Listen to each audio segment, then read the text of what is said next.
tim Jimat punya cerita. Cerita ini ditulis oleh Masrullah Fakih dengan judul Rogoh Nyowo. Cerita misteri bersambung bersama pembawa cerita Jimat, Ki Banu Asmoro.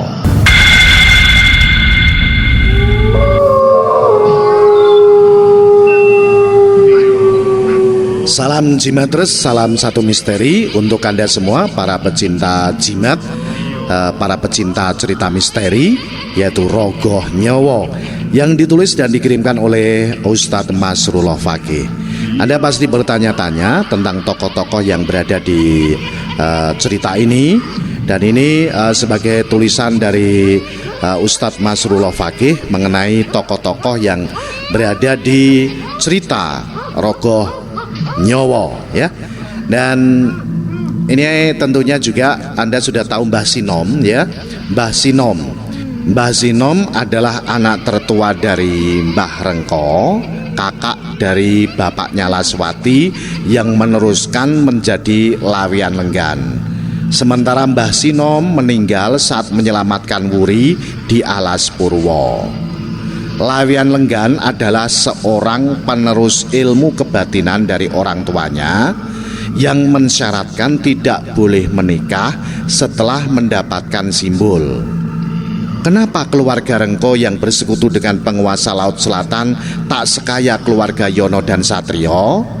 Karena Mbah Rengko tak mengambil perjanjian pesugihan, ya.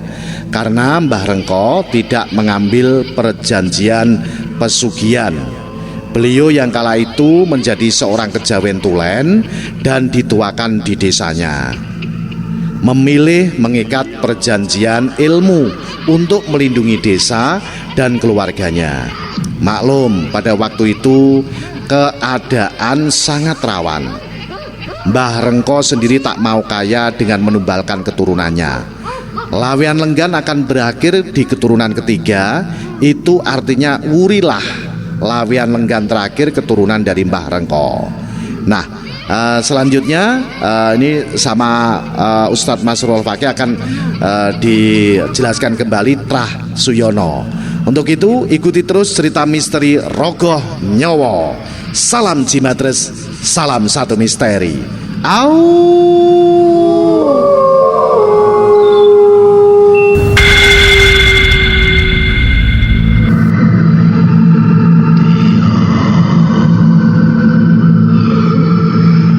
Inilah cerita misteri bersambung Rogoh Nyowo seri yang ke-19. Hari itu secara resmi Sudiro mengambil alih semua harta peninggalan bapaknya. Tak ada pertentangan, tak ada yang menghalangi, sebab hanya dialah satu-satunya ahli waris dari trah keluarga Suyono. Meski semua sudah sah menjadi miliknya untuk rumah berlantai 2 yang sebelumnya ditempati Suntoro dan Wuri, Sudiro sepertinya enggan untuk menjadikan tempat tinggal tetapnya. Ia lebih memilih membeli sebuah rumah di kawasan Kota Pahlawan yang jaraknya tak jauh dari proyek pembangunan sebuah restoran plus hotel miliknya yang sedang berjalan. Walau sempat tersendat beberapa hari karena kematian orang kepercayaannya Munaji, tapi kini tampaknya ia sudah mendapat sang pengganti.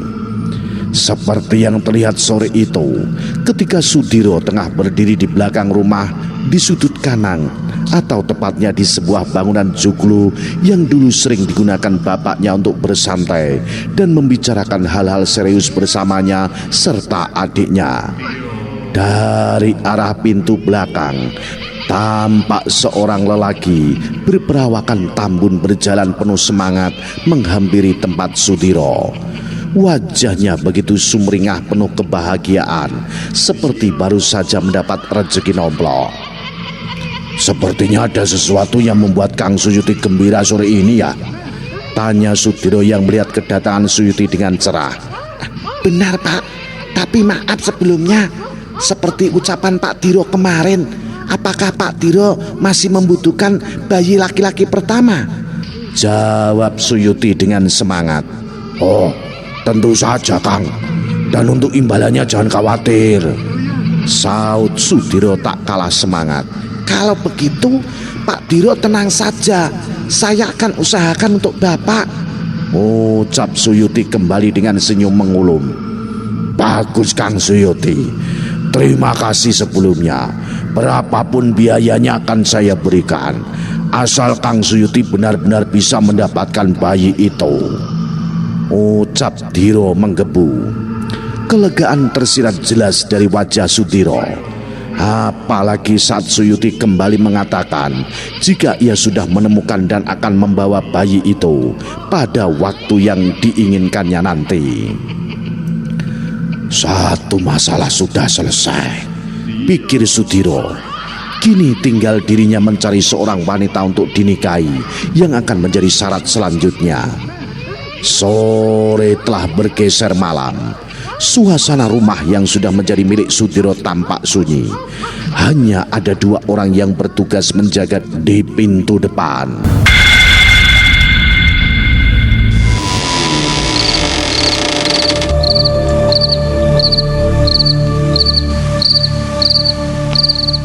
Dengan bertemankan sebuah televisi hitam putih berukuran 14 inch. Sedangkan sang empunya Sudiro sudah beberapa menit lalu meninggalkan rumah dengan sedan mewahnya, ditemani Suyuti yang sudah menjadi pengganti Munaji. Di tengah-tengah asiknya 2 penjaga menonton sebuah acara di TV, tiba-tiba telinga mereka dikejutkan dengan suara derit keras gerbang pintu. Keduanya yang merasa jika sudah mengunci dengan sebuah gembok menjadi terheran. Kang, apa mungkin Pak Diro kembali? Tanya seorang penjaga yang berkalung sarung kumal kotak-kotak pada temannya yang memakai jaket kulit hitam. Mana mungkin? Tadi Pak Diro bilang suruh kunci pintu langsung, sebab beliau gak pulang.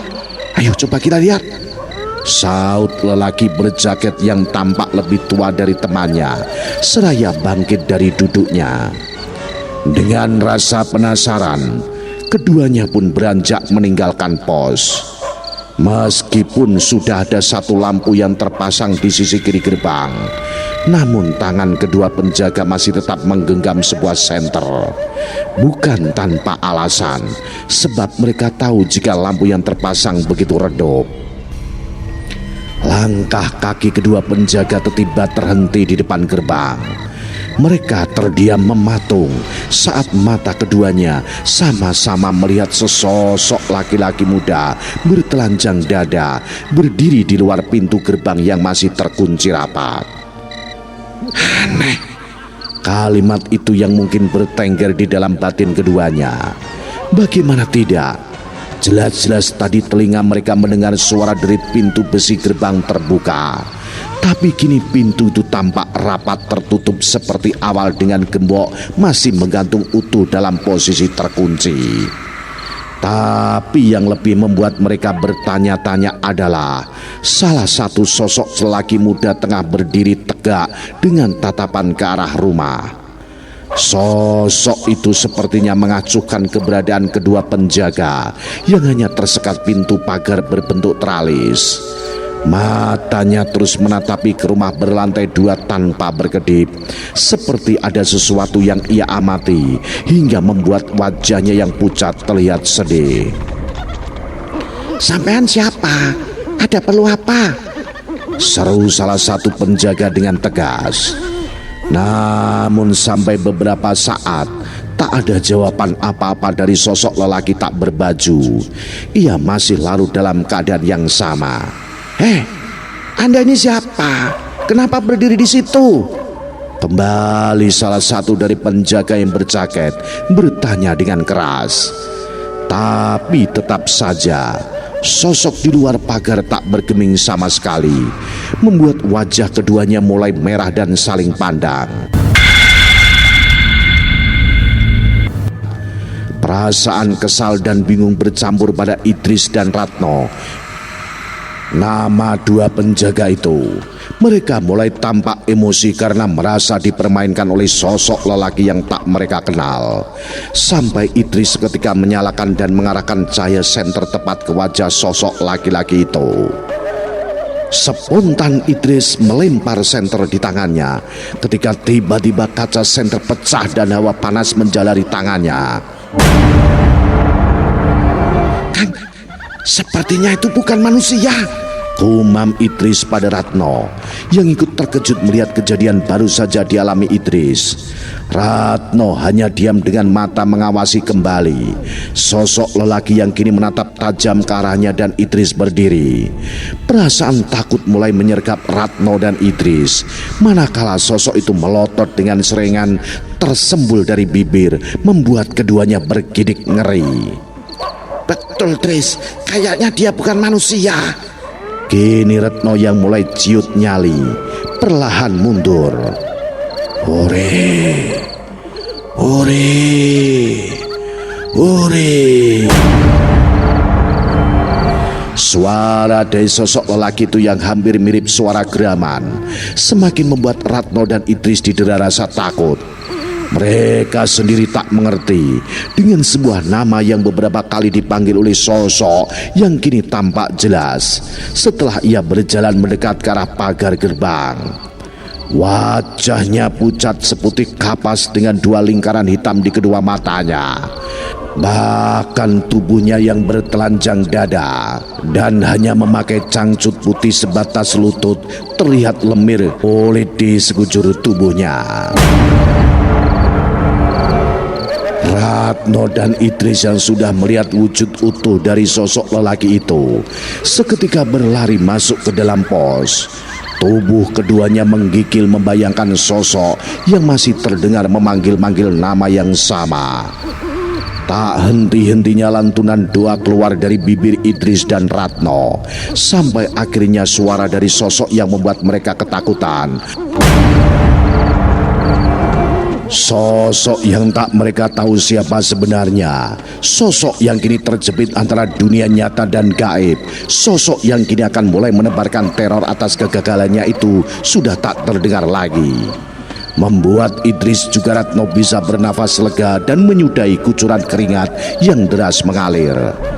Namun tanpa mereka sadari, satu bahaya yang sesungguhnya tengah mengintai mereka dari dalam, dari pemilik sepasang mata hitam yang tengah mengawasi di samping rumah, tepatnya dari tembok yang mengarah lurus ke sudut kiri belakang, di mana satu bangunan kecil berdiri dengan penuh kengerian di dalamnya.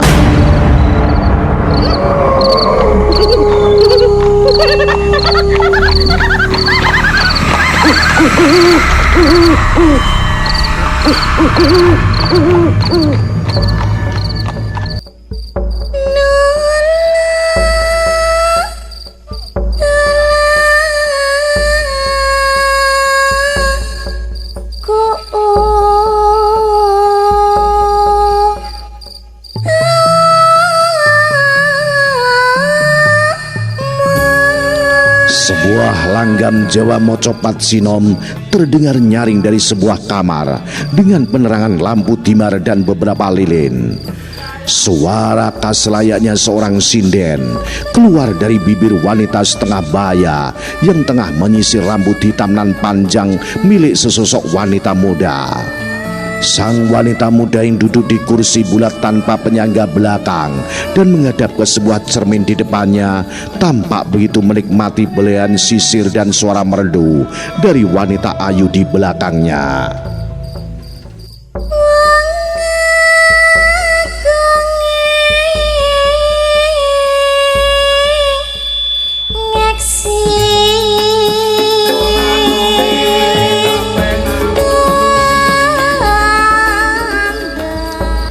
Duk, setelah ini kamu istirahat ya. Kasihan bayi dalam kandunganmu jika kamu terus-terusan muneng pada Sang Pencipta. Ucap sang wanita yang tak lain Laswati kepada putrinya Wuri. Enggih, Bu. Jawab Wuri singkat dengan wajah berkerut seperti tengah merasakan sesuatu yang belum diketahui asalnya. Bu, Apa ibu juga merasa kalau malam ini hawanya sedikit berbeda? Tanya Wuri pada ibunya yang baru selesai menyisir dan merapikan rambut lurusnya. Laswati tersenyum mendengar pertanyaan Wuri. Ia kemudian beralih dan menghadap wajah putrinya. Tapi baru saja tangan Laswati meletakkan sisir di meja rias dan menatap wajah putrinya, ia dikejutkan sapuan angin panas yang tiba-tiba masuk ke kamar Wuri. Wuri sendiri tak sampai terpekik lirih begitu merasakan kulit tubuhnya tersengat hawa panas. Nduk, pakailah kendit sutra, cepat. Seketika Wuri tersentak mendengar satu suara di telinganya, tapi bukan suara ibunya. Tak ada waktu buat Wuri untuk mencari sang pemilik suara. Ia segera mengambil sebuah kain biru muda dan langsung melingkarkan ke perutnya. Suasana malam yang tadinya hening sesaat kemudian berubah ramai dan mencekam. Puluhan bayangan hitam tampak berseliweran, berkumpul dan mengepung rumah lawas peninggalan Mbah Sinom. Ditambah satu suara yang tak asing, suara tetabuhan mirip kuda lumping mendadak seperti berada di halaman rumah, membuat Wuri dan Laswati tercekam kuat. Ratu Jebar, Umam Laspati pucat. Wuri yang tahu akan maksud ibunya segera mengambil pusaka warisan Lawian Lenggan, sebuah keris tanpa rangka berkepala naga dan bermata batu hijau yang ia selipkan di bawah bantal. kamu jangan keluar, Nduk. Biar ibu yang akan mewakilimu. Seru Laswati ketika melihat Wuri bersiap melangkah. Tidak, Bu. Ini urusan Wuri. Bantah Wuri tegas. Nduk, kamu jangan nekat. Ingat, bayi dalam kandunganmu yang diincarnya. Kembali Laswati mengingatkan Wuri. Sejenak Wuri terdiam. Ia seperti tersadarkan oleh ucapan ibunya tentang bayi dalam rahimnya. Tapi Bu, Belum sempat Wuri meneruskan bantahannya, Laswati sudah beranjak melangkah dengan cepat meninggalkan Wuri. Wuri tertegun dalam kebimbangan. Di satu sisi ia mengkhawatirkan keselamatan ibunya, tapi di sisi lain ia juga ingin menjaga bayi yang tengah dikandungnya. Wuri yang masih terdiam di kamar merasa ada satu keanehan. Suara tawa dan riuh tetabuhan di halaman kini tak terdengar lagi, membuat rasa penasarannya menuntun kakinya melangkah untuk sekedar memastikan keadaan. Jantung Wuri mulai berdetak tak teratur saat ia memasuki sebuah ruangan yang tersekat papan bersusun rapi, sebuah dinding pembatas antara dalam dan luar tanpa atap. Kemudian ia berdiri di depan sebuah pintu besar berukir. Sesaat Wuri menundukkan kepala serta memejamkan matanya, seperti tengah mengatur nafas sebelum melihat suasana di luar dari celah pintu yang sedikit terkuak. Wuri sedikit kaget melihat pemandangan di halaman yang tak seperti dugaannya. Bayangan-bayangan sosok dan riuhnya suara tetabuhan tak dilihatnya. Namun begitu, matanya masih menangkap 5 sosok yang tengah berdiri saling berhadapan dengan hanya berjarak beberapa meter. Sosok-sosok yang kesemuanya Wuri kenal nampak saling terdiam. Wajah mereka pias dan tegang, dengan mata tertuju pada satu sosok wanita anggun bermahkota yang tampak begitu berwibawa dan tenang. Wuning, aku minta padamu, tinggalkan tempat ini. Satu suara kalem berwibawa yang keluar dari bibir sosok perempuan bermahkota memecah suasana hening di halaman. Sosok perempuan berkemben dengan selendang merah tersambar di pundak menciutkan wajah cantiknya. Pandangannya lurus ke arah sosok yang baru saja berbicara dengan menyebut namanya. Apakah ini akan menjadi rusaknya daratan dan lautan? Apa kamu lupa dengan sebuah peraturan? Jawabnya tegas. Bukan aku yang ingin merusak tatanan, tapi kalau kamu ingin meneruskan semua ini, jelas kamu yang memancing pergolakan di lautan dan daratan ini. Kembali sosok cantik berkebaya hijau mempertegas ucapannya. Apa maksudmu? Sedikit kendur ucapan dari Nyi Wuning. Yang berhak menuntut balas dalam peristiwa di kedatonmu bukan kamu, tapi abdi sambungmu yang sudah gagal. Itu artinya kamu hanya bisa mendampingi dan mengawasinya, bukan dengan tanganmu sendiri. Tegas dan kalem kembali suara yang keluar dari bibir sosok bermahkota berlian hijau. Karena yang akan kamu celakai saat ini adalah abdi laweyan sambungku. Jadi, jika kamu memaksakan diri untuk tetap mencelakainya, terpaksa aku sendiri yang akan melawanmu. Sambungnya kembali dengan tegas, membuat Ratu Jebar beringsut mundur. Baiklah Nyai Ratu, kali ini aku mengalah. Tapi ingat ucapanmu, urusan abdiku jangan pernah tanganmu mencampurinya. Ucap sosok Nyi Wuning sebelum beranjak menghilang bersama satu sosok perempuan jangkung bergaun biru panjang.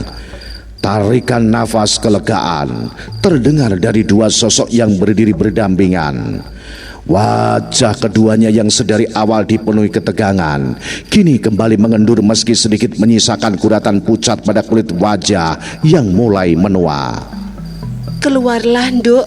Ucap sosok sang ratu menatap ke arah pintu, seperti tahu jika di balik pintu ada satu sosok yang tengah mengamati. Hingga tak berapa lama kemudian, satu wajah ayu dengan rambut tergerai lurus sepinggang muncul dari balik pintu setelah mendengar perintah dari junjungannya. Aku bisa mencegah jika Ratu Jebar ingin ikut campur, tapi aku tidak bisa membantu bila mana para abdinya yang mengincar Wuri, termasuk Suntoro. Ucap sang ratu ditujukan pada tiga sosok perempuan yang sudah berdiri berdampingan. Tak ada jawaban dari ketiganya. Mereka tertunduk dengan pikiran masing-masing. Meskipun rahim Wuri masih ada Nyi Lengi yang menjaganya, aku harap jangan meremehkan. Teruslah muneng pada Sang Pencipta, Nduk. Sebuah pesan yang kembali diucapkan sosok sang ratu sebelum sosoknya yang menebar wangi melati berpadu kasturi menghilang di kegelapan malam. Sepeninggalan sosok sang ratu, ketiga wanita Wuri, Laswati dan Mayang masuk kembali ke dalam tanpa menyadari jika ada satu wajah pucat dengan mata meneteskan air bening tanpa satu suara yang mampu keluar dari mulutnya. Kesedihannya semakin memuncak manakala matanya yang sembab melihat sosok Wuri mengelus perutnya dengan lembut sebelum berjalan masuk.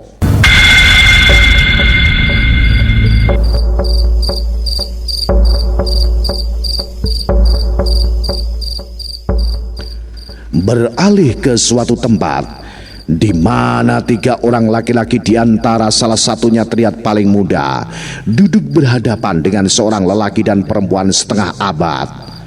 Sebuah meja kayu berlapisi kain batik bercorak dengan beberapa gelas kopi beserta 4 piring berisi aneka makanan tradisional di atasnya menjadi saksi satu perundingan matang sebuah pertalian yang menjadi awal akan disatukannya seorang laki-laki dan perempuan dalam sebuah ikatan pernikahan. Jadi semua sudah selesai, tinggal kita menentukan hari pernikahannya, ucap seorang lelaki bertubuh tambun yang menjadi wakil dari sosok lelaki muda di sebelahnya, Sudiro. Kalau itu hari pastinya saya tak bisa menentukan sendiri. Saya akan merundingkannya terlebih dahulu dengan keluarga besar saya. Jadi saya mohon maaf, Mas Sudiro dan keluarga untuk sedikit bersabar, jawab lelaki berkopiah hitam lusuh yang duduk berdampingan dengan seorang wanita berkerudung hitam barenda. Tentu Kang, cuma dari kami minta kalau bisa supaya jangan sampai lewat 1 minggu ini, sebab Mas Diro sibuk dengan proyek dan perkebunannya, jawab Suyuti kembali beralasan. Maaf Kang Suyuti, bukan kami ingin memperlambat, cuma Kang Suyuti juga tahu kan keadaan kami yang baru saja bangkrut. Jadi kami butuh persiapan untuk acara resepsinya, jawab lelaki tua yang bakal menjadi mertua Sudiro. Kalau soal itu Kang Lasno nggak usah khawatir. Semua biaya untuk acara resepsi yang Kang Lasno butuhkan berapapun akan Mas Diro tanggung, saut Suyuti yang membuat Mas Lasno dan istrinya berbinar. Kapanpun Kang Lasno mau buat acara itu, kami dari keluarga Mas Diro siap. Satu lagi, setelah Mas Diro dan Dek Winarti menikah, Kang Lasno bisa kembali memulai usaha Kang Lasno yang baru hancur. Ucap Suyuti kembali dengan nada iming-iming yang tak mungkin ditolak sahabatnya sendiri Lasno. Karena Suyuti juga tahu jika Lasno yang punya usaha peternakan baru saja mengalami kebangkrutan total. Wajah Lasno dan Murni istrinya seketika terperangah melihat Suyuti mengeluarkan amplop coklat tebal dan menyerahkannya kepada mereka. Suyuti yang menyebut jumlah dalam amplop itu sebagai awal untuk acara resepsi dan berjanji kembali memberi dengan jumlah lebih, membuat semeringah dan senyum bahagia mengembang jelas dari Lasno dan Murni. Keduanya menerima dengan bahagia, bahkan menganggap Diro layaknya dewa penyelamat, tanpa mereka tahu atau menyelidiki siapa Sudiro sebenarnya. Lasno dan istrinya hanya tahu berdasarkan cerita Suyuti yang dibuktikan malam ini, membuat keduanya semakin yakin menerima niat baik Sudiro untuk memperistri putrinya Winarni. Malam beranjak larut ketika Suyuti, Diro, dan Mbah Lenggono meninggalkan kediaman Lasno. Satu senyum tipis, lebih tepatnya senyum sinis, tersungging dari sudut bibir Sudiro. Bayangan dengan apa yang ia impikan semakin nyata di depan. Sebuah impian yang sangat Sudiro ambisikan untuk menjadi orang kuat dan kaya raya, dihormati dan disegani semua orang di wilayahnya. Nah, bagaimanakah kisah selanjutnya? Apa yang akan terjadi? Ikuti terus cerita misteri bersambung Rogoh Nyowo. Salam Jimatres, salam satu misteri. Au.